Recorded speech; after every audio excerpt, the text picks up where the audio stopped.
I tried hard to be proud of my service, but all I could feel was shame. And racism could no longer mask the reality of the occupation. These were people, these were human beings.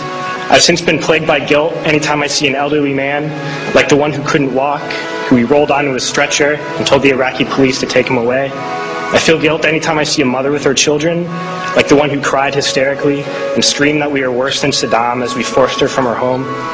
I feel guilt anytime I see a young girl, like the one I grabbed by the arm and dragged into the street. We were told we were fighting terrorists.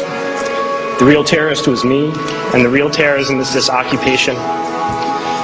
Racism within the military has long been an important tool to justify the destruction and occupation of another country. It has long been used to justify the killing, subjugation, and torture of another people.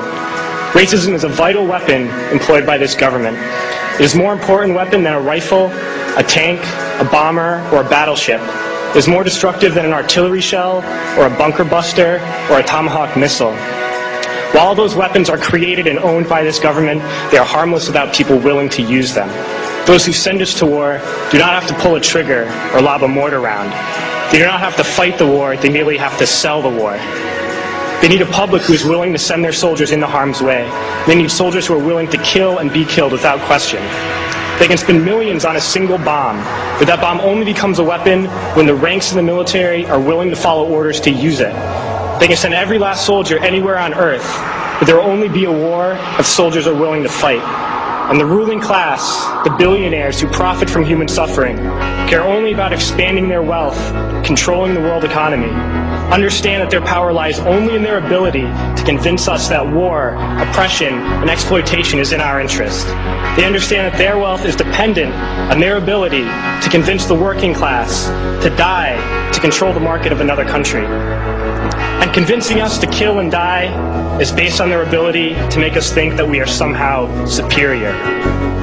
Soldiers, sailors, Marines, airmen have nothing to gain from this occupation. The vast majority of people living in the U.S. have nothing to gain from this occupation. In fact, not only do we have nothing to gain, but we suffer more because of it. We lose limbs, endure trauma, and give our lives. Our families have to watch flag-draped coffins lowered into the earth. Millions in this country without health care, jobs, or access to education must watch this government squander over $450 million a day on this occupation.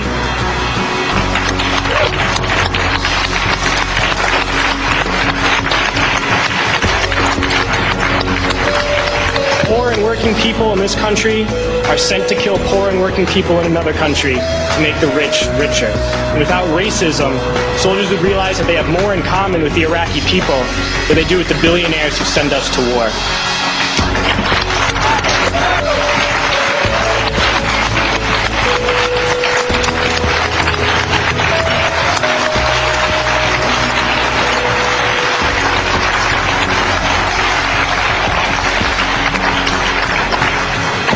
I threw families onto the street in Iraq, only to come home and find families thrown onto the street in this country, in this tragic and unnecessary foreclosure crisis. We need to wake up and realize that our real enemies are not in some distant land. They're not people whose names we don't know and cultures we don't understand. The enemy is people we know very well and people we can identify. The enemy is a system that wages war when it's profitable. The enemy is the CEOs who lay us off from our jobs when it's profitable.